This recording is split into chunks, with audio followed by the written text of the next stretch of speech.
just put your arm through here. Thank you. Good, how are you? You guys can go ahead and ask questions. Rod, is the SEC speed thing real when you see these guys on film? I think any team has speed. I don't think it's just the SEC. Every conference has speed like everyone does in the whole entire country. So whether you want to believe it's real or not, I don't. You heard a lot about Jalen Milroe, obviously, and how important slowing him down is. But could you talk about, I guess, sort of the rest of the team on film, maybe Bond or any of the receivers? Who else really sort of stands out? Well, just like you said, Bond. I mean, I would say the whole backfield and everybody out wide, they all stand out. The whole entire team is a really good team overall, and I think just the defense is gonna have to come together to be able to stop them. How do you defend speed? Right? Like it's a lot of schematic things that can be done, of course, but like what do you do if the team's just generally faster than what you're doing defensively? I would say run. Yeah, in the back end, run and just being over top of all the routes and having great underneath players. That's what I would say. Can you take us back through the last play of the Ohio State game again and what was going through your mind when you were on the field, and then kind of the euphoria of the moment afterwards? I would say right before they came out, I was telling the guys up front they got to get to the quarterback for us because it'll make it a harder throw for him. And I think they got those, I want to say 2 or 3 completions right before they threw the interception, and it was like that review after they punched the ball out, and I thought it was incomplete, and I was like, oh. Honestly, when I walked back out there, it was like 30 seconds. I was like, oh yeah, like it has to be, somebody has to stop the play right now, or it might not look too good. And I saw the 2 slot receivers over to my left, and they were running a route concept called Washer, which is double dig the whole entire time. And as soon as it moved across my face, I knew Marvin was coming in, and I looked, and I saw him break in, and I looked back, and I saw the ball short. I just saw it, and I was like, oh yeah, it's Did you know game. Jalen had hit him, or after the fact? I thought it was Mason, because when I was running, I saw Mason standing there, but then everybody was telling me it was Jalen. And that's the guy I was really telling when I first initially said you got to get to the quarterback, and he did it, so. How do you think the team, the players handled all the distractions over the second half of the season? Coach Harbaugh getting suspended and all the rest? I think we handled it really good. We always had a one-track mind. That's what we call a one-track mind, just keep the focus what it is. And I think it really helped when, at the beginning of the season when he wasn't there, I think it was the first 3 or 4 games, and Coach Moore and all the other coaches got a chance to be head coach. And when it was random out of nowhere, when he got taken from Penn State, when Coach Moore stepped up, I think it was just, like it really wasn't any change. It was like Coach Harbaugh says to us, next man up as a players, and it was just like next man up as a head coach. And Coach Moore came in and did what he was supposed to do. And it really didn't, to me, it didn't feel like a change. Have you been back to Ohio since the game? I went back, I think it was last week before we came out here. No, for Christmas I was back. What's the mood down there? And I mean, when you go back there, I mean, you got to just be loving it. Yeah, all my family keeps telling me, like, they were happy and mad on that day. Like, they started crying because I caught it, but then they were mad because Ohio State lost. But I was just like, it was crazy, honestly, just walking past people. And some people recognized who I was and asked me to take a picture, but some people were just like, yeah, that's what he did against Ohio State. But I was just like, it felt good being back at home. How has your life changed since that play? Just a lot more attention and maybe NIL opportunities came my way that I never had before. What's it mean to be 3-0 against Ohio State? A lot, especially being from Ohio. And I just remember, I always remember this every day, or every time we beat them. When I committed to Michigan and signed, all my friends and family told me that I would never beat Ohio State. And I told them, like, when I went to Michigan, we would never lose to Ohio State. And so far that's true, so it just feels real good. Obviously, against Ohio State, but hoping to not be 0-3 in those college football playoffs that follow those. What's sort of the tenor, or like the mood in the locker room? I think you guys sort of described the first time it was happy to be here. Last year, you guys were, a lot of people were saying sort of a business trip, but Jim sort of changed practice, I guess, this year. What is the mood and the vibe this time? I think it's also a business trip this year, and just more so like we can't come here 3 times in a row and lose 3 times in a row. That's just not a good look. And I think just everyone's more hungry on both sides of the ball, and even on special teams. Everyone is just so dialed into everything that we have to do to be able to win this game. So I think that's what's so much different about this team than it was last year. What's one thing you have done differently specifically? Probably watch more film. I've always watched a lot of film, but just being able to know my opponent and what they do on certain situations. Piggybacking off that question, what do you see in Alabama? A lot of deep threats. They have a good run game, of course. Good quarterback, just good all around. And I just believe that the defense as a whole has to stop the offense as a whole. What are some keys to stopping an offense with someone like Jalen Milroe who can, throw the ball downfield, like better than anyone in the country? Executing your assignments 100% and just effort at angles when guys get open and run the ball. Last week, Blake Corman said that you felt that the narrative had flipped, even though you guys got the #1 ranking, that Alabama was perceived as the favorite, and that you guys had taken notice. How do you feel about that? Or do you feel that that's been kind of the case? Yeah, I've seen it a lot that people are taking Alabama as a favorite over this game. I really don't buy into that as much because a lot of that goes to people who really don't watch football like that or just always have their own opinion. So I really don't buy into any of that, like who's the favorite and who's not. It's just really about what you go out there and do on Monday. If I could go back to what you said about NIL, can you talk about what the process has been like?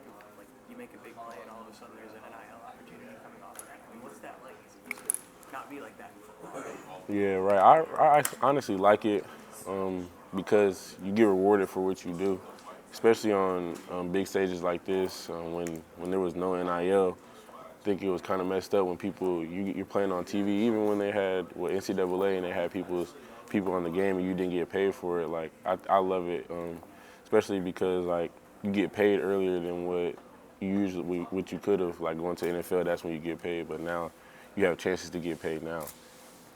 Earlier in the season, you guys had Michigan versus everybody. Alabama's had Length, kind of a 11 naysayer note, their kind of slogan for the year. To what extent do you think you guys have used, Jalen Milroe and Terran Arnold thought of that one, but to what extent do you think that those types of kind of slogans or mindsets kind of help a team rally around each other and just kind of help go through the struggles of a season like that? I think it just brings the team together, especially the Michigan versus everybody with everything that went on from the coach to, that whole other thing that was going on and just everything. Like I think it just brought the team together to go and keep that one-track mind of the national championship, national championship, national championship. Does this group feel closer than the ones that come here in years past? Most definitely. Like, honestly, my first 2 years, I really just talked to the DBs, maybe some of the linebackers, but I think I talked to everybody on the team now because everybody is bought into everything. A lot of people asking if you're going to be back next year, have a chance to go 4-0 against Ohio State. How much have you thought about that? Is that a possibility? It is a possibility. I thought about it a little bit, but I really just want to focus on what's going on right now, especially this game that's coming up. I don't want to, cloud my mind with my personal futures. I just want to be able to do what I want to do for this team at the time being. Is that kind of the mindset of all the guys? I believe so. I think some guys are set on leaving already because, they already know what they're going to be able to do, but some guys are in the same boat as me, so. You guys talk quite a bit about it, or just really? A little bit, yeah. Okay. Roddy talked about branching out from the DBs to the entire defense. Would you say that's become the identity of this defense, or what do you think makes this group of people special? It's a lot of things. But I also think it starts with the team trip that we do every year. We went around, I think we went to New York, D.C., Cleveland, to the Hall of Fame, just being with the guys every day and going on a trip and traveling and seeing things together. Like, you end up in a group with different people every day on the team.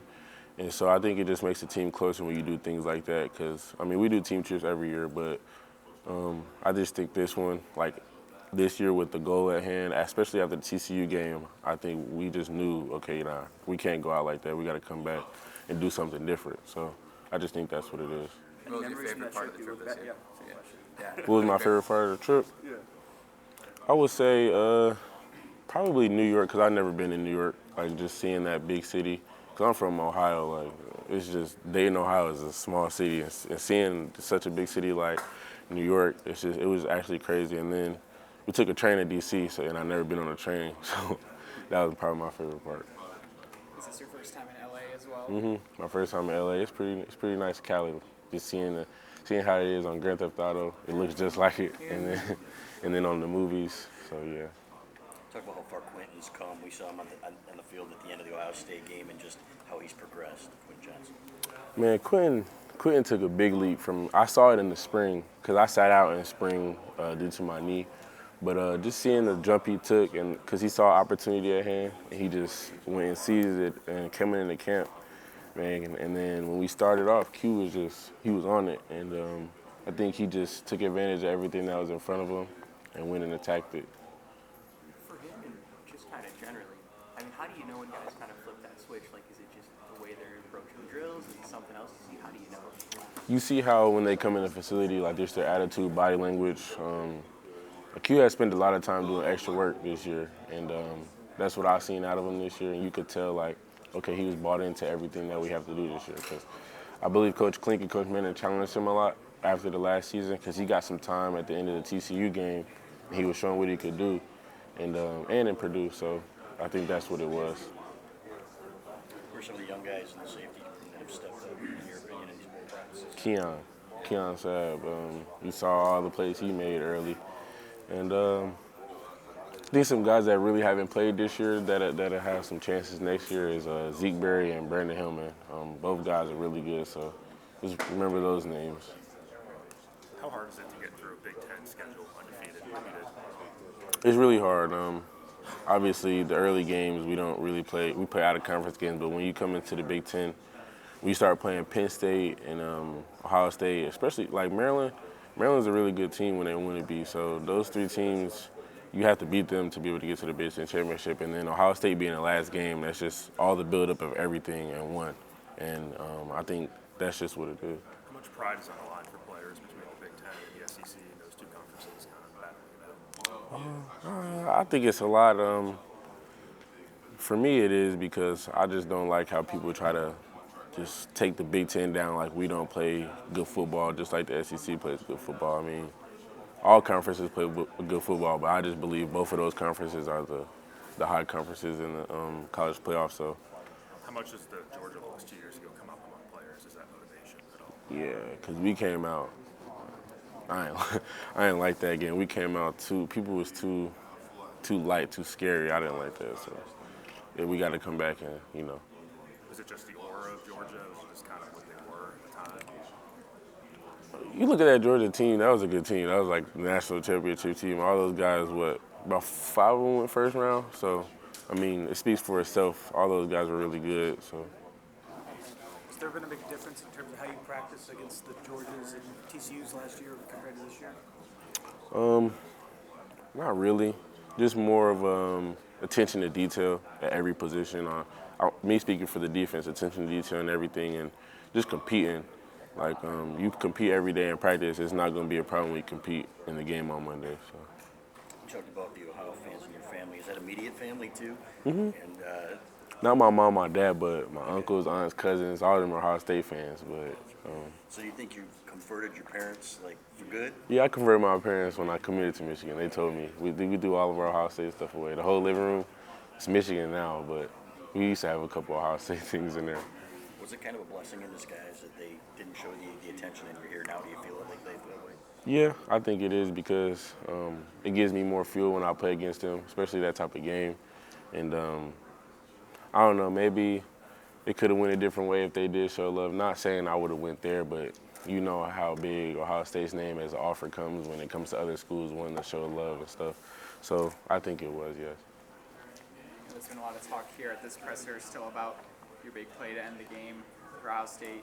Have you thought about what a play like that would look like in the Rose Bowl? Have you started dreaming about doing that again? Yeah, just making plays in this game is really a must for everybody because especially a big play like that, you could really change your life in any regard. So. I'm curious with your class, you came in as freshman, right? You, junior, JJ, Donovan, the list could go on. You guys are 0-2 right now in playoff games. how important is this Rose Bowl game to kind of shaping you guys' legacy, considering that? It really is important. Like you said, that's the class that came in when everything flipped. Like my freshman year, we made it to the playoffs and won the Big Ten, which hadn't happened, I believe, I don't know, I think 11 years or something like that. And I think we just have to. It's really important to us, especially because we're 0-2 in the playoffs. And some of the guys earlier were talking about this season. You've had a bit of a chip on your shoulder as a team because of everything that's happened. How does Coach Harbaugh and his approach to things factor into having that mentality? I think it's just. I want to say maybe when he came back, you could tell when he came back, or when it happened, he was just real upset. When he came back when we saw him on the runway after the Penn State game, like his voice was gone, so you could tell he was in the hotel yelling. But just when he came back, and he could be in practice with us the whole entire week, and just the way he approached every day, you could tell okay. Like, this is for him. Like, me, I personally, and I think the whole entire defense personally, like, we want to get this for Coach Harbaugh because, especially what they did to him at the beginning of the season and towards the end, like, it's always been, like, attacking coach. And so we just owe him something real big just to, get back at everybody. It seems like he feeds off having a bit of, an adversity or finding somebody to kind of, fight off of, if you will. How have you seen that? I think just everything, like you said, adversity builds character and it makes you better as a person. That's me speaking for myself and everyone else who's been through adversity. Yeah. And I guess just like how has the team kind of adopted his mentality in some ways, or how have you seen that so far this year? I think that's with every team with a head coach, and he constantly preaches the same thing every day, and just in different ways. Like, he always has some type of analogy. Sometimes it doesn't make sense, but it makes sense. But I think it's just that every day after practice, whenever he brings us up and talks to us, just that message that he has for us. If you were to kind of think back to the season, what analogy stands out to you? I can't really think on the top of my head. He has so many. Yeah, I can't think off the top of my head. Marvin Harrison said that you guys threw coverages that he'd never seen before, didn't really know how to adapt to. But yesterday, Jalen Milroe said that he felt confident that the SEC had him prepared for changes in schemes. You guys feel confident in your scheme and your coverage and your ability to hide looks from Milroe? Yes, I believe he hasn't seen a lot of the looks that we're going to give him because, me watching other defenses, our defense doesn't play like other defense that he's seen. Like Marvin Harrison said, you got all the defenses in the Big Ten he's going against. He hasn't seen anything that we ran. So, I don't think we run the same defense at any SEC team. So. Defensive secondary, you guys feel any extra pressure? Obviously, Bama's got a huge line. Jalen Milroe can run. Any extra pressure to create some coverage sacks? No, I think we just take it as a opportunity game and a money game because you can make money off of things like this. Just being able to cover, especially the guys that they have, and forcing the run to have to be able to get started. So. Third straight playoff, but this one's Rose Bowl, Alabama. Does it feel any different, or does it kind of feel the same as the other two? Leading up until we got here, it didn't feel any different, but now that we're here and it's really the Rose Bowl, like, I believe everybody that's about to be on that field on Monday watched the Rose Bowl as a kid. So just being able to play in this game, and I think night before and then the day of the game when we step on the field, there's going to be a lot of energy and a lot of just hype when it comes to it. On that note, is there any game that stands out from when you were a kid watching the Rose Bowl?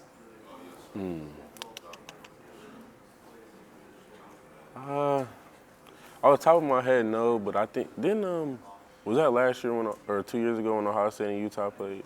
Yeah, 3 years ago. Yeah, that was a good game, especially what Njigba did. That was a stellar game for sure. Rod, Coach Harbaugh is known for his cleats and khakis on the sidelines. What would your fit be if you were a coach on the sidelines? I don't think it would be cleats and khakis. I think it would be probably some good gym shoes that are good on turf and not some black slacks probably. I don't think I would rock any khakis. Coach Harbaugh told me yesterday that he sees Alex Orji turning into a player like Jalen Milroe for Michigan. And he said it kind of scares him that Jalen Milroe is as athletic as Alex Orji. In practice, after studying Alabama and Jalen Milroe, do you see Alex Orji showing flashes of becoming a player like Jalen Milroe? Most definitely. If you see Alex work out throughout the summer and then when it comes to translate to football, it's kind of scary. He has like attributes that are God gifted, if you want to say. Throughout the week when we've been preparing for Alabama, you know Jalen Milroe has a strong arm, and I believe he was at the 30-yard line, opposite 30-yard line, and Alex just launched it, and it got to the middle of the other end zone. And then just running around, I think he gives a great look to the guys up front, especially guys in the back end, because if a quarterback takes off, we got to get him down sometimes. So I think that's a great look for us. You guys feel that Alex has you prepped for a guy like Milroe? Most definitely.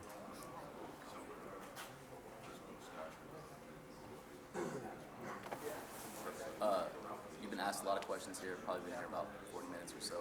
What's one question you wish people asked you, whether it's about how you got here, preparation? Mike said he wishes people asked just how he was doing. Yeah, probably how I was doing and probably what makes me go every day. How are you doing and what makes you go every day? I'm doing really good, honestly. But what makes me go every day is just my mom, my dad. I'm the only child and a first-generation college student. And then my grandma who passed 2 years ago, and then one of my best friends who passed away when I was 17 years old. So those four things really just make me go each and every day. You talk to your mom a lot? Yeah, every day. I'm a mama's boy, so for sure. Thank you. Thank you. Thanks, Rod. You got it, Rod. Yeah, I got you. There you Thank go. you so much. Have a good one.